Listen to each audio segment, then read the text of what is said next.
देवीं सरस्वतीं व्यासं ततो जयन्ति नष्टप्रायेषु भद्रेषु जन्माद्यस्य भगवति उत्तमं श्लोके भक्तिर्भवति नैष्टिकी.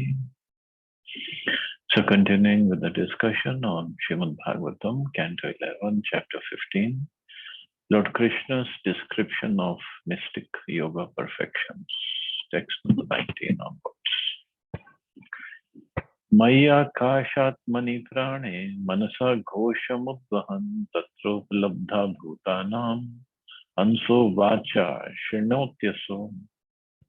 That purified living entity who fixes his mind on the extraordinary sound vibrations occurring within me as a personified sky and total life air is then able to perceive within the sky the speaking of all living entities. Speech occurs by vibrating air within the sky. One who meditates on the Supreme Lord as a personified sky and air thereby acquires the ability to hear that which is vibrated at great distance. The word prana indicates that the Lord is a personified life air of the individual living entities and for the total aggregate of life forms. Ultimately, the pure devotees meditate on the supreme vibration, Hare Krishna, Krishna Krishna, Hare Hare, Hare Ram, Ram Ram, Hare Hare. And are thus able to hear the speech originating from liberated living entities far beyond the material universe. Any living entity can hear such discussions by reading Srimad Bhagavatam, Bhagavad Gita, and other such literatures. One who has properly understood the opulences of the Supreme Personality of Godhead finds all perfection, mystic and otherwise, in Krishna consciousness. So the perfection is this, but to get this siddhi, to get this power, one can meditate on the Supreme Lord as a personified sky and air. And then he can develop this ability to hear that which is vibrated at great distance. So different siddhis are there. Chakshus tvashtari samyojya tvashtaram api chakshushi mam tatra manasa dhyayan vishwam pashyati durataha. Merging one's sight into the sun planet and then the sun planet onto one's eyes, one should meditate on me as existing within the combination of sun and vision. Thus one acquires the power to see any distant thing.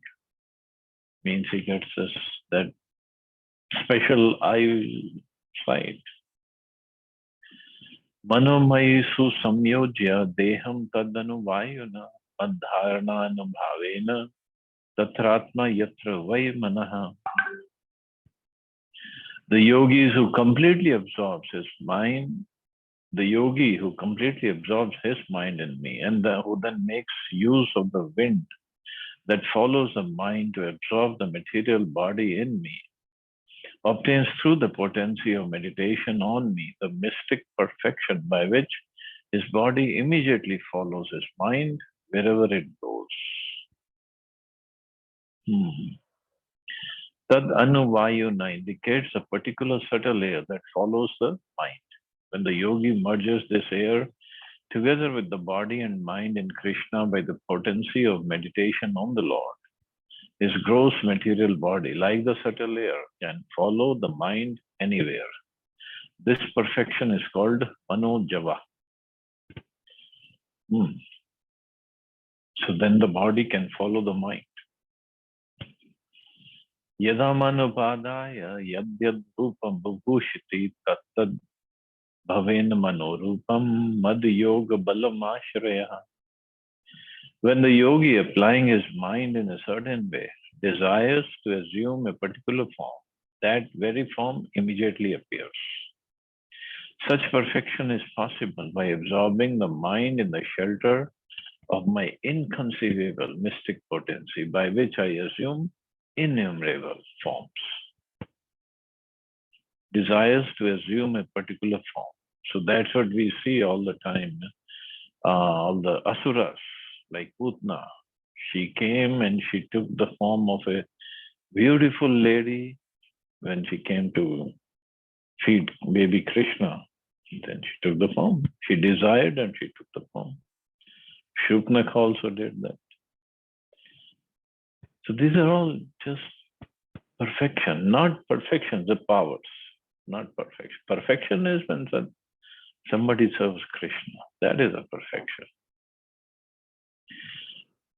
This perfection is called Kamarup, or the ability to assume any form that one desires, even the form of a demigod. The pure devotees absorb their minds in a particular type of service to Lord Krishna and thus gradually assume a spiritual body for an eternal life of bliss and knowledge. Thus, anyone who takes to the process of chanting the holy names of Krishna and follows the regulative principles of human life can acquire the ultimate perfection of Kamarupa, assuming an eternal spiritual body in the kingdom of God. So that is a real perfection. This is some power one gets, material powers. Parakayam vishan siddhatmanam tatra bhavayet pindam hitva visheta prano vayu bhuta shadangrivat. When a perfect yogi desires to enter another's body, he should meditate upon himself within the other body, and then giving up his own gross body, he should enter the other's body through the pathways of air as easily as a bee leaves one flower and flies into another.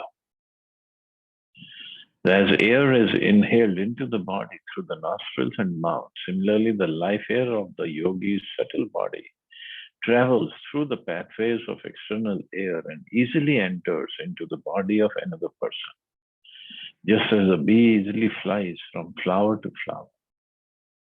One may admire a heroic man or beautiful woman and desire to experience life within their extraordinary material body.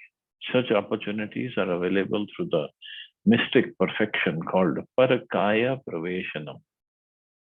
Pure devotees, being absorbed in meditation upon the spiritual form of the Supreme Personality of Godhead, are not actually attracted to any material body. Thus, the devotees remain transcendental and satisfied on the platform of eternal life. So, pure devotee, they're not interested in all this, but this is one of the potencies, powers. Parshandyar Pidya Gudam Prana Hri Udara Hri Adura Kant Murdasu Arope Brahma Randhrena Brahma Nitvot Srijet Tanum.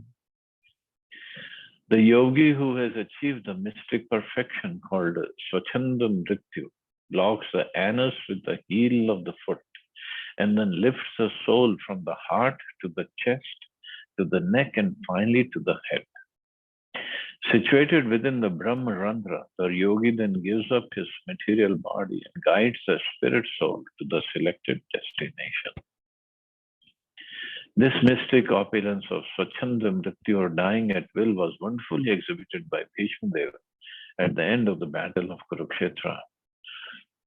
According to Srila Sri Goswami, the term Brahma, as used in this verse, is an example of uplakshan, or the use of a general term to indicate various concepts.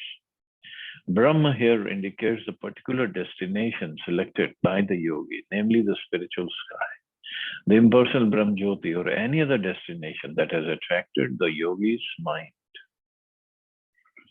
So this Swachanda Mrityu means it's his decision to where to go, where to take the soul. So this they can do by when they sit in the Padmasana and blocking the anus with the heel of the foot and then lifting the soul, pranavayu, from slowly lifting the soul up and taking the soul out through the Brahmarandra. But that takes long practice, very long practice. Viharishyam sura kride matastham sattvam vibhavayet vimane no patishtanti sattva vritti surastriyaha. The yogi who desires to enjoy in the pleasure gardens of the demigod should meditate on the purified mode of goodness, which is situated within me, and then the heavenly women generated from the mode of goodness will approach him in airplanes. So yogis can do all these things. They can even transfer themselves to heavenly planets and then enjoy with the apsaras over there. But isn't it waste of time and energy?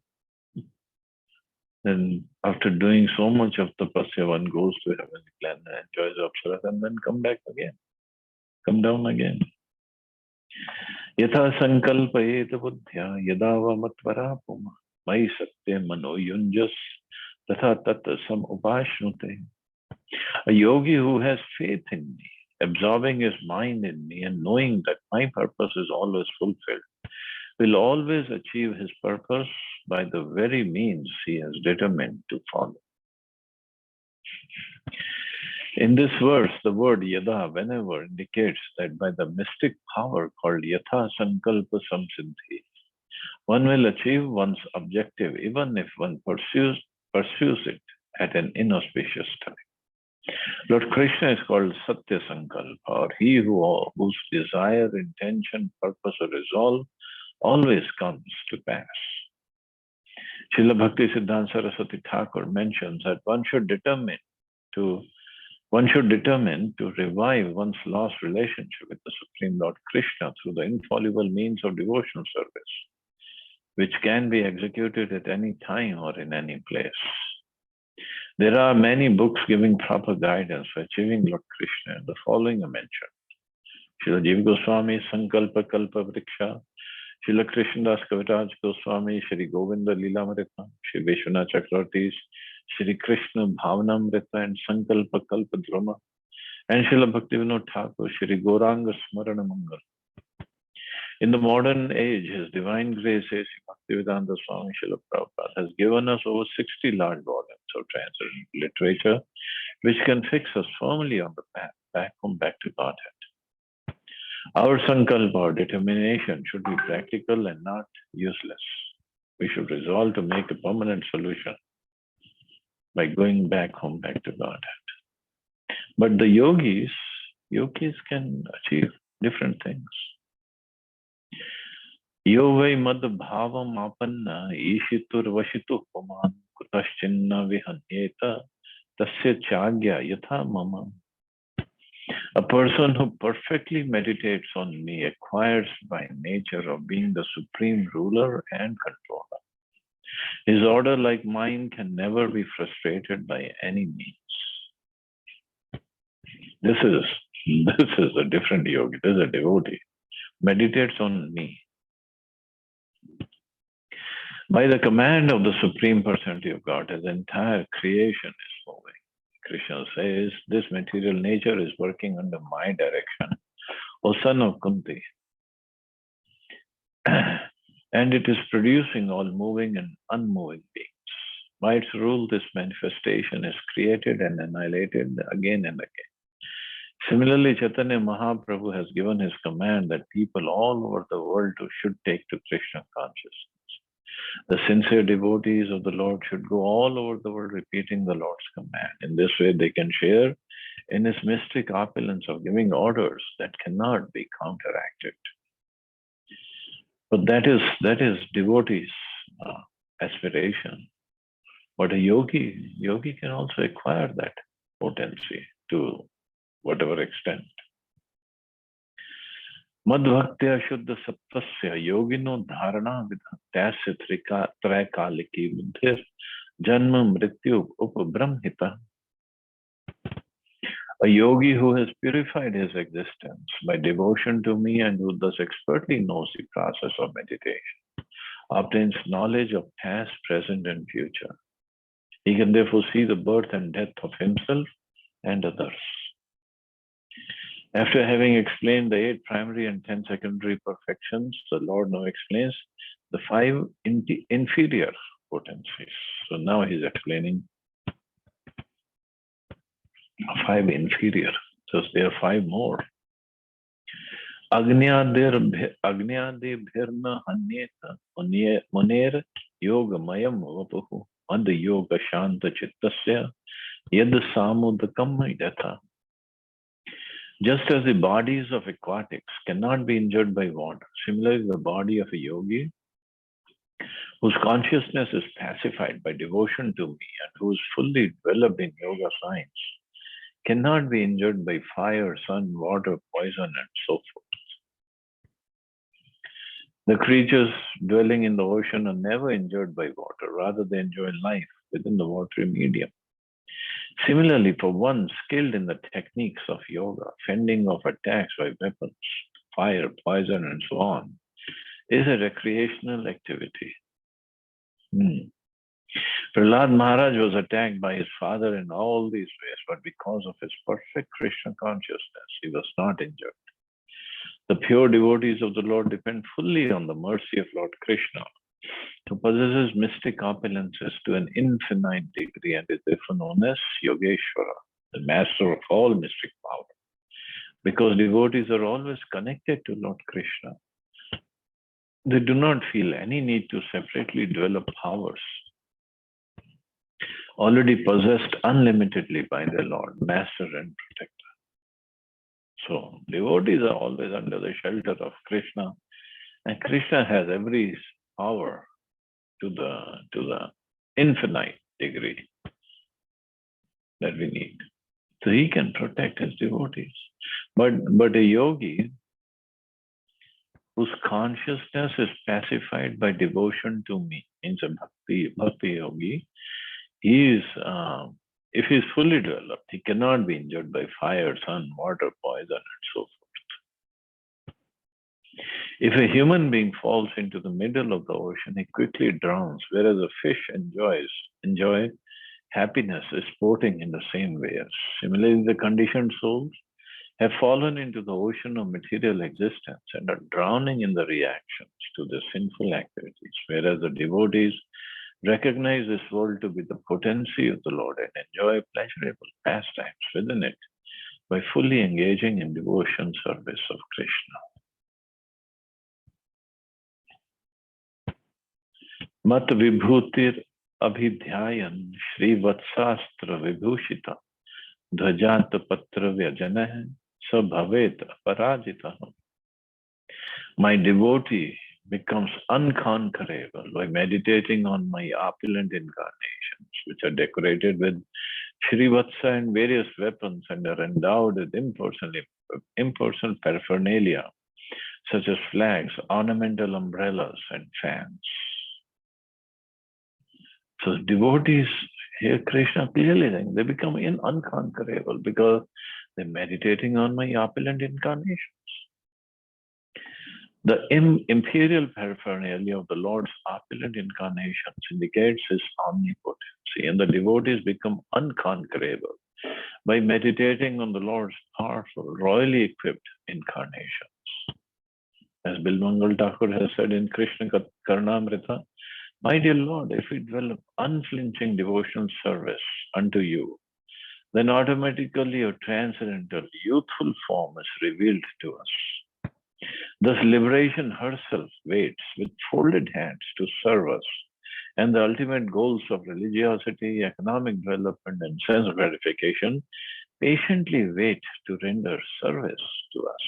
Means mukti, dharma, artha, kam, bhakti. Everybody is trying to serve a devotee who has nothing but bhakti. That's what he needs, bhakti. Upasakasya mamevam yoga dharanaya muni siddhya purva kathita upatishtanti asheshataha. A learned devotee who worships me through yoga meditation certainly obtains in all respects the mystic perfections that I have described. The word yoga dharanya indicates that each devotee obtains a particular perfection for which he has qualified himself. The Lord thus concludes his discussion of yoga siddhis. Jitendriyasya dantasya jittashvasatmano munih mad dharanam dharitah Kasa Siddhi Sudurlabha. For a sage who has conquered his senses, breathing and mind, who is self-controlled and always absorbed in meditation on me, what mystic perfection could possibly be difficult to achieve? See, there's nothing difficult for that sage, for a devotee to achieve. Srila Sridhar Swami comments as follows. Lord Krishna here expresses that there is no need to practice many different processes. For by completely carrying out even one of the above mentioned procedures, one controls one's senses, becomes absorbed in him, and thus achieves all mystic perfections. Srila Jiva Goswami notes that one must meditate on the transcendental form of the Lord, which is free from any material designation. This is the essence of advancing in the yoga system. Thus, one acquires all mystic perfections very easily from the personal body of the personality of God. So, for a devotee, it's very easy to achieve everything, but he doesn't want any of these siddhis. Antarayan vadantieta yunjato yoga muttamam maya sampadyam matsya kalakshapana hetva. Learned experts in devotion services state that the mystic perfections of yoga that I have mentioned are actually impediments and are a waste of time for one who is practicing the supreme yoga, by which one achieves all perfections in life directly from me. So that is a real siddhi. It is common sense that whatever is a useless waste of time should be given. Therefore, one should not pray to God for mystic yoga perfections. For a pure devotee who has no material desire, even impersonal liberation is a useless disturbance in his life. And what to speak of the material perfections of yoga, which cannot even be compared to impersonal liberation. Such mystic perfections may be wonderful for an immature and inexperienced person, but they are not impressive for a learned man who has understood the supreme personality of God. Simply by obtaining Lord Krishna, one dwells within an infinite ocean of mystic opulences. Therefore, he should not waste precious time pursuing separate mystic perfections. So he doesn't need to do all this because this can distract a devotee from his devotional service. It's an impediment. Janma osh dhati tapo mantra yavatire siddhaya yoge nabnoti tah sarva nanyar yoga gatim rajet. Whatever mystic perfections can be achieved by good birth, herbs, austerities, and mantras can all be achieved by devotional service to me. Indeed, one cannot achieve the actual perfection by yoga by any other means. So this is Krishna's conclusion. Everything can be achieved by devotional service to me. By taking birth as a demigod, one is automatically endowed with many mystic perfections. Simply by birth on Siddha Loka, one automatically acquires all of the 8 principal perfections of yoga. Say Anima, Lagima, Mahima, Prapti, Pragama. Siddha Loka, everybody has everything, all these powers. Similarly, by birth as a fish, one becomes invulnerable to water. By birth as a bird, one gets a mystic perfection of flying. And by birth as a ghost, one gets a mystic perfection of disappearing and entering into the bodies of others. Patanjali Muni states that the mystic perfections of yoga can be achieved by birth, herbs, austerities, and mantras. The Lord states, however, that such perfections are ultimately a waste of time and an impediment to achieving the actual perfection of yoga, which is Krishna consciousness. So just if somebody can fly very high in the sky, or just like one yogi from, I believe, from a village. So he went, one person from a village, he went to Himalayas and he did tapasya for so many years. And he got one siddhi that he became so light that he could walk on water. So he came back to his village. And then he was showing off that, see, I have done so much of tapasya that I can walk on water. So there was a boy there. He said, let's see, what kind of power you have. So here is a river. So just walk on the water and go on the other side of the bank and other side and come back. Yogi said, oh, what's a big deal? So he went. So he walked on water. He went to the other side of the river and came back. But the boy and all the villagers, they were impressed and they were bowing down to him. But the boy, he was not impressed. He was this siddhi of yours is only worth 25 paisa. And the yogi said, what are you talking about? The boy said, well, I can take a boat, go to the other side and come back on the boat and pay the boatman only 25 paisa. So what's a big deal that you got such a siddhi? So that's what it is. So big deal. Real siddhi is to develop love for Krishna. Those who give up the process of bhakti yoga and shop around for other objects of meditation besides Krishna are certainly not very intelligent. Those who claim to be yogis but pursue the satisfaction of their own senses are certainly ku-yogis or bhogi yogis. Such ku-yogis cannot understand that just as they have tiny senses, the absolute truth has absolute senses.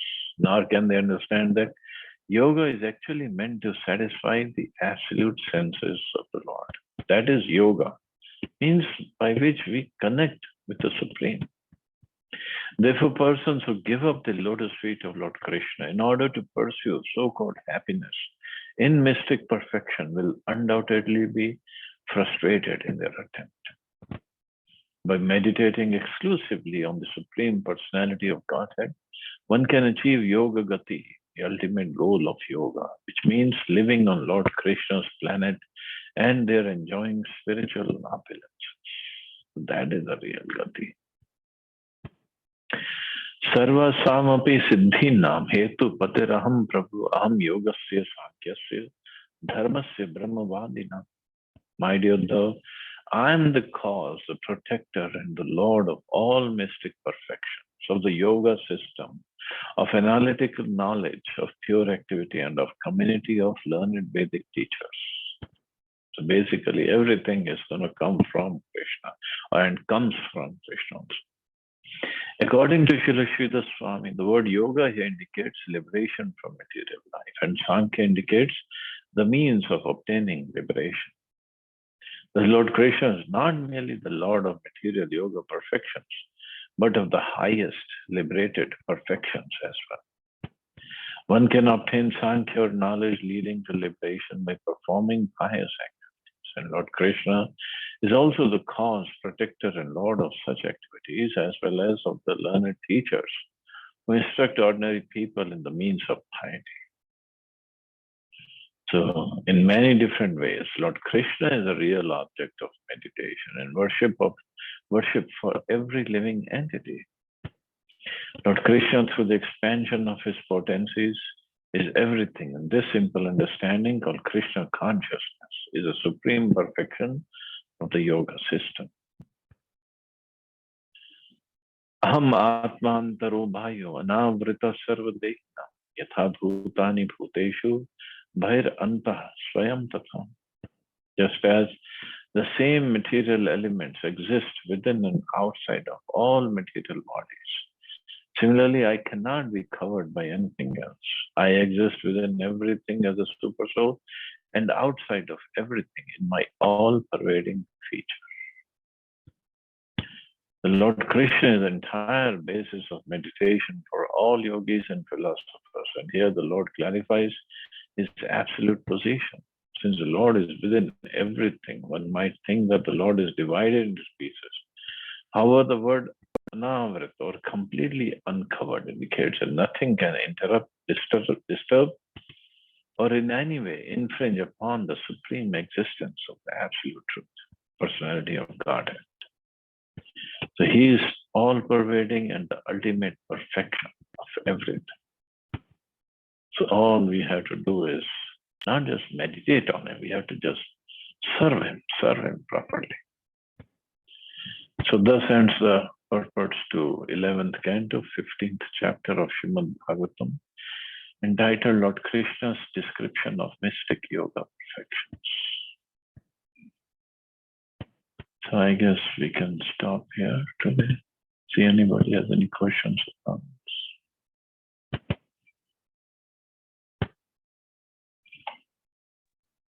Hare Krishna, Prabhuji. Please accept my humble obeisance. Hare Krishna, long time no see, no hear.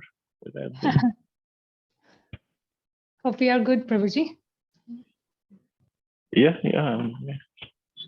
Yeah, I have been hearing past 2 days, but just got a question This today. is something of your interest. You are the yoga person. You have to do yoga. So these all mystic powers, actually it is very clearly mentioned in Patanjali Yoga Sutra also about all these mystical powers, how to obtain these powers and all. So just an inquiry that if this is the hardest part to reach to the path of devotion, because there are different ways that one can go to the highest path, but this is one of the, as per Srila Prabhupada, one of the very toughest part. But still, why like people are very interested to choose this path rather than engaging into simple devotional service of the Lord? Is it because of the enviousness, or one do not want to? Because if I talk about the yogis, they are basically with themselves. They don't mingle with people too much. They just focus on their own body and all to obtain qualities or different powers. So in that way, they don't associate with people. So what could be the reason that people still like to very obtain such kind of powers by doing such a toughest, by obtaining such a toughest path? Because first of all, they think that bhakti is such a simple process, so it might not be the ultimate process. That's one of the problems with them. They think we have to choose a difficult path because ultimately getting liberation must be very difficult. But this is not how it is explained in scriptures. And also by performing these yoga practices and getting siddhis, they think they have achieved something wonderful. But that's not really the case. So, but at the same time, there are so many paths based on the consciousness of people. So this is how they like to proceed. And there's a whole loka, Siddha Loka is there. It's in the universe. It's below Brahma Loka. And people there, they have all the siddhis. And they can fly from one planet to another. But not everybody is like Narad Muni who can travel, but he is still preaching. Not everybody is like that. So there are all varieties of people, and Krishna has given everybody whatever they want to follow. But ultimately is bhakti yoga.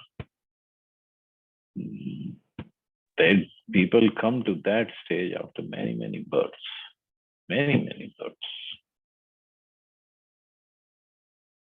Is that okay?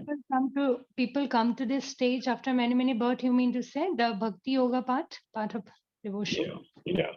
Yes. So, bhakti yoga is very rare. Krishna does not give it easily.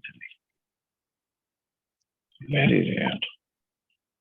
True. And on the other way, there is a high chance of having the pride also after attaining all such mystical qualities. But I just wanted to understand that one who has a special qualities, one should be even more humble.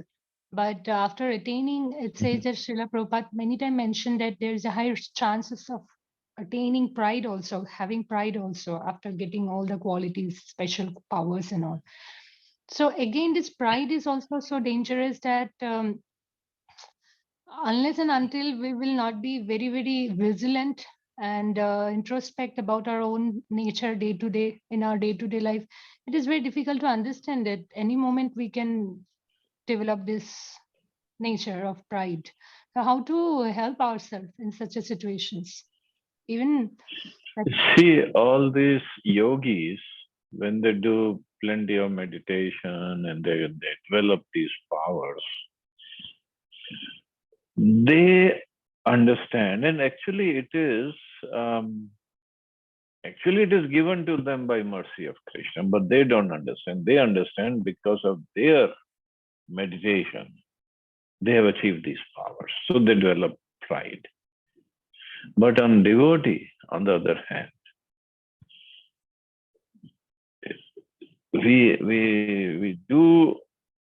should understand that whatever progress we are making, whatever, whether we are chanting, whether we are being allowed to chant, allowed to read Prabhupada's books, it's only by mercy of Prabhupada and Krishna or Chaitanya Mahaprabhu. Nothing that I am doing. Based on that, I'm making progress. And Krishna, because he is there, he loves his devotees so much, he shatters their pride. At every step, he's going to shatter their pride. For example, this is the time for book distribution. We all have done book distribution in the past, and some are still doing. That's a great service.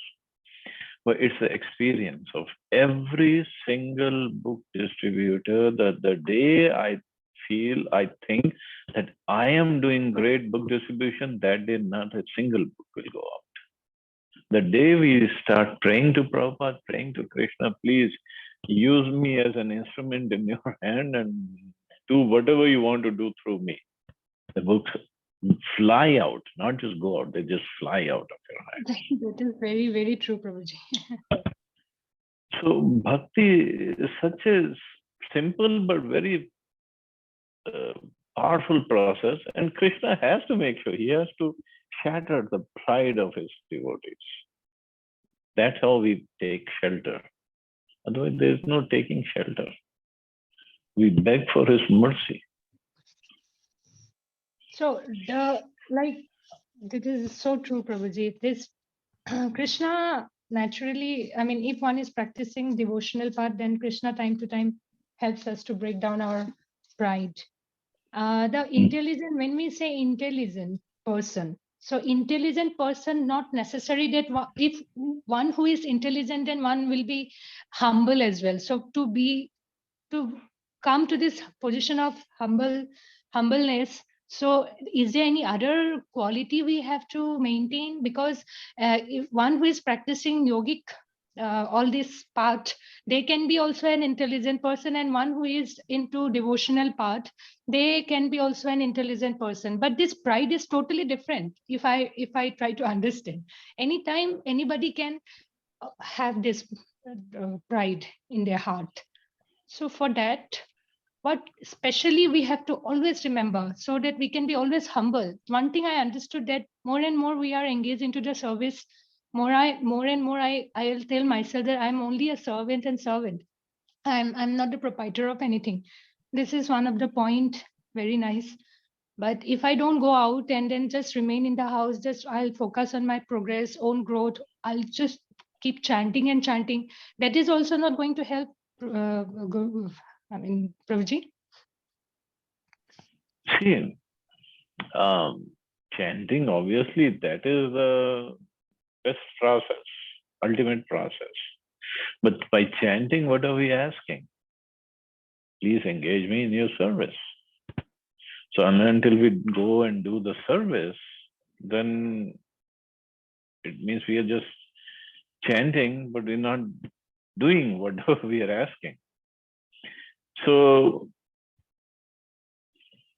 by chanting, The real purpose of chanting is to get service. And by going out, whether we serve among devotees, whether we serve general public, whether we serve in the temple, whatever service we get, we do the service.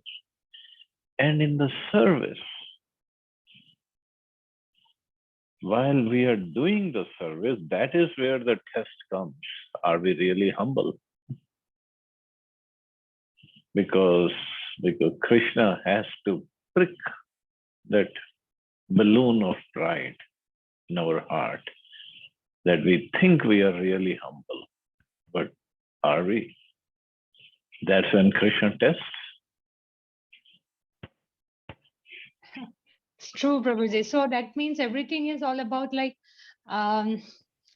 practical process. Like only we can experience once we practically step onto the ground.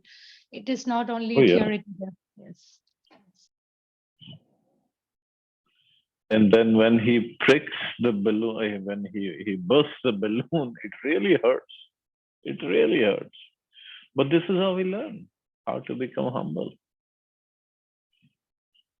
Bhakti is not about how much I can do. Bhakti is how Krishna is going to utilize me.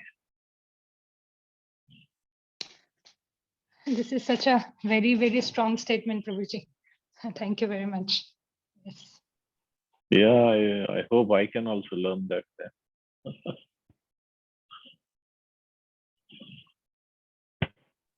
So basically, like it's not only in the house, like how much we are doing all the work for the deity. I mean, obviously, how much 64 rounds sometimes we do, but if I don't still like to go out and render services, either in the street or for the temple or for the devotees, that means I am still not progressing. This is what all I have understood.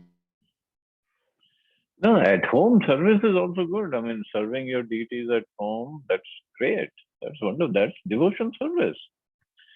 But if it brings pride in us, that's where the problem is. Not serving the deities at home is wrong. No, it's not wrong. But even the deities at home, they will also take care of our pride. They'll make us humble. Right. Yes, Prabhuji.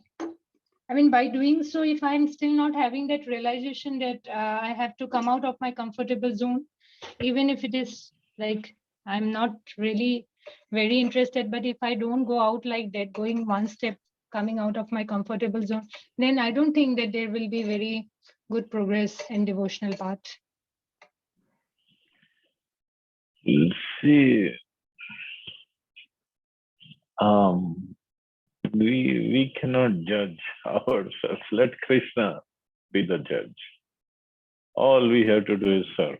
Whatever way he wants, I'm ready to serve. That's all. So I cannot judge. I'm not making progress sitting at home. Who am I? I'm nothing. Krishna, everything is Krishna. Whatever he has arranged, whether for me to stay at home, whether for me to go out, he knows the best. I'll do whatever he wants. Yes, Prabhuji. For that, I have to open my heart. I mean, it's not that I cannot restrict my heart, saying that, oh, I'll be comfortable here only, so I'll stick to this process only. So then only the way you are mentioning now, I can, if I let my heart to open it, I mean, whatever situation is coming to my way, I will accept it. This acceptance is also not happening so easily. Oh, he will make the arrangements. He's not bent at 3 places for nothing. He's very crooked. He will make arrangement. Don't worry. Just go with the flow. Whatever he's arranging, go. Enjoy and serve. Be humble, serve. That's all. Don't ask for anything. Hari Bol. That is Thank so you, so Prabhuji. true, Prabhuji. I am facing Don't that. ask for anything. Yeah, I'm sorry. Go ahead, Anima Mata.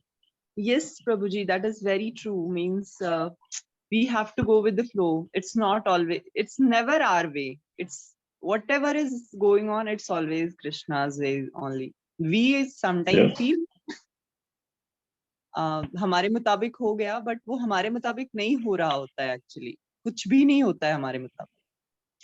No. So true, Prabhuji. Thank you so much. And this book distribution discussion is something very close to me actually. सच में बहुत ऐसा पता feel होता है कि it's ना हमें करना है book distribution. It's not like that.